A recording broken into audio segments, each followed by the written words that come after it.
नमस्कार मित्रमैत्रिणींनो. आज आपण ध्येयवेडा कलाकार असलेल्या मूळच्या पुण्याच्या मानसी मागीकर यांच्याबद्दल जाणून घेत आहोत. अनेक चित्रपट मालिकांमधून आपल्या अभिनयाचा ठसा उमटवणाऱ्या मानसी मागीकर यांनी पुढचं पाऊल या चित्रपटातून त्यांच्या अभिनय कारकिर्दीला सुरुवात केली. गेली 4 दशके त्या प्रेक्षकांचं मनोरंजन करत आहेत. साधारण दुसरीत असताना त्या घरी येऊन शिक्षकांच्या नकला करायच्या. तेव्हाच त्यांच्या आईला आणि मामाला त्यांच्यातले अभिनेत्रीचे गुण दिसले. लहानपणी वर्गात कंटाळवाणं वातावरण असलं की बाई सांगायच्या, कविता म्हण, गाणी म्हण, आणि अशा प्रकारे त्यांचा अभिनय सुरू झाला. मानसी मागीकर म्हणजे पूर्वाश्रमीच्या विनया तांबे. विनया म्हणजेच मानसी यांच्या आई संगीत विशारद होत्या. त्यांच्या घरात खरं तर गाण्याचं वातावरण होतं. त्यामुळे आईवडिलांची खूप इच्छा होती की त्यांनी गाणं शिकावं. तसं त्या गाणं शिकल्याही. त्यानंतर त्यांनी संगीत नाटकांमधून कामही केली, पण त्या अभिनयामध्ये जास्त रमल्या. पुण्यातील रेणुका स्वरूप शाळेत त्यांचं शालेय शिक्षण पूर्ण झालं. शाळेत असताना त्या गाणं, नाटकं, वक्तृत्व स्पर्धा अशा विविध स्पर्धांमध्ये भाग घ्यायच्या. त्यामुळे अभिनयासाठी लागणारी मूलभूत तयारी बालपणातच झाली होती. त्यांच्या शाळेमध्ये रोहिणी हट्टंगडी, स्मिता पाटील, अमृता सुभाष, माधुरी पुरंदरे या देखील त्या शाळेत शिकलेल्या आहेत. मानसी यांना राज्यनाट्य स्पर्धेमध्ये 6 रौप्य पदकं मिळाली आहेत.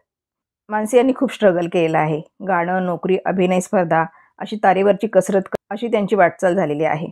याविषयी त्या सांगतात, मी सकाळी गाण्याचा क्लास अटेंड करायचे. पळत पळत घरी यायचं, जेवायचं आणि 10:30चं ऑफिस असायचं. 10:30 ते 4 ऑफिस झाल्यानंतर तिथून परस्पर नाटकाच्या प्रॅक्टिससाठी जायचं. तिथून घरी यायचं. मग भरतनाट्य मंदिरामध्ये कुठली तरी राज्यनाट्य स्पर्धा असायची. तिथे जायचं. तिथे रात्री 12-1 वाजायचे. 12-1 वाजता घरी यायचं, झोपायचं. दुसऱ्या दिवशी सकाळी 7 वाजता पुन्हा तेच.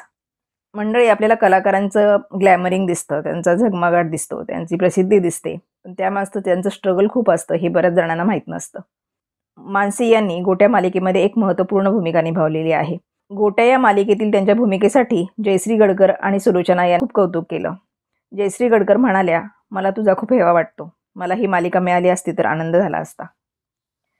मानसी यांनी मोजक्यात पण दर्जेदार कार्यक्रमांचं सूत्रसंचालन देखील केलेलं आहे. त्यामध्ये नक्षत्राचं देणं या कार्यक्रमाचा उल्लेख नक्कीच येतो.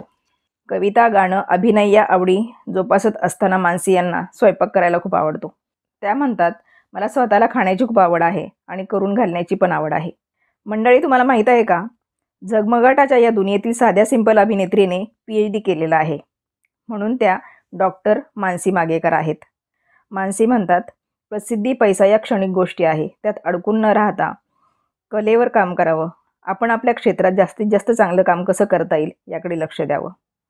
मंडळी, तुम्हाला दूरदर्शनवरची 90च्या दशकातली गोट्या मालिका आठवते का? या मालिकेत जॉय घाणेकर यांनी गोट्याची भूमिका निभावली होती, तर मानसी मागीकर यांनी माईंची भूमिका निभावली होती. माझी तुझी रेशीमगाठ या मालिकेत नेहा काकूंच्या भूमिकेत त्या आपल्याला दिसल्या. खुलता कळी खुलेना या मालिकेमधून त्या महत्त्वाच्या भूमिकेत झळकल्या. मानसी मागीकर या पूर्वाश्रमीच्या विनया तांबे. उत्तम गायिका आणि नाट्य अभिनेत्री म्हणून त्यांनी सुरुवातीला कलाक्षेत्रात नाव कमावलं.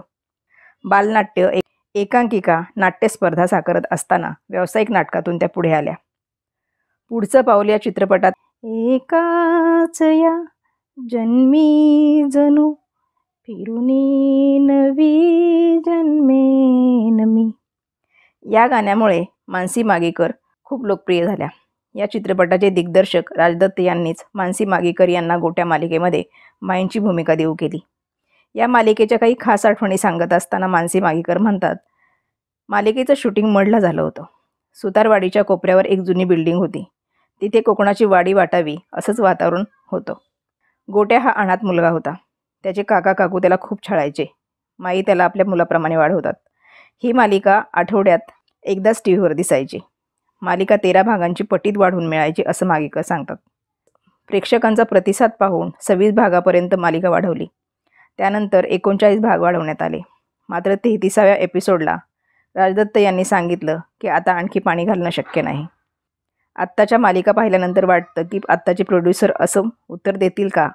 पण राजदत्त यांची कामाप्रती एक निष्ठा होती. मालिकेच्या कथेची मर्यादा माहीत असल्याने उगीचच काहीतरी दाखवायचं हे त्यांना मान्य नव्हतं. ही गोष्ट शक्य असली तरीही त्यांनी ते वाढवून नाही दाखवलं. मालिकेच्या कथेतून जेवढा आशय प्रेक्षकांच्यापर्यंत पोहोचवायचा होता तो त्यांनी पोहोचवला. तेव्हा आपण इथंच थांबलं पाहिजे ही जाणीव त्यांना झाली होती. त्यामुळे मालिका वाढवणं शक्य असूनही त्यांनी ते प्रकर्षानं टाळलं. आपल्या अभिनय क्षेत्राच्या प्रवासात गोट्या मालिकेच्या खास आठवणी त्यांनी सांगितल्या होत्या. मालिकेचं शीर्षक गीत असो वा मालिकेचे कथानक आजही प्रेक्षकांच्या मनात घर करून आहे. त्यामुळे या संदर्भात असलेल्या काही आठवणी प्रेक्षकांना देखील निश्चितच आनंद मिळवून देतात. मंडळी, तुम्हाला गोट्या मालिकेच्या काही आठवणी असतील तर नक्कीच सांगा. मी स्वतः ही मालिका बघितलेली आहे आणि मला ती खूप आवडायची. आत्ताही मी काही वर्षापूर्वी पुन्हा ती मालिका पाहिली. त्या मालिकेचं शीर्षक गीत इतकं सुंदर आहे ना, खरंच मला खूप आवडतं ते. आणि त्यामुळे ते पुन्हा पुन्हा ऐकावंसं वाटतं आणि मालिका पाहावीशी वाटते. गोट्याने आणि गोट्याची छोटी बहीण खूपच सुंदर भूमिका आहे. ज्येष्ठ अभिनेत्री मानसी मागीकर. अशा या साध्या भोळ्या पण टॅलेंटेड अभिनेत्रीला पुढील वाटचालीस असंख्य शुभेच्छा.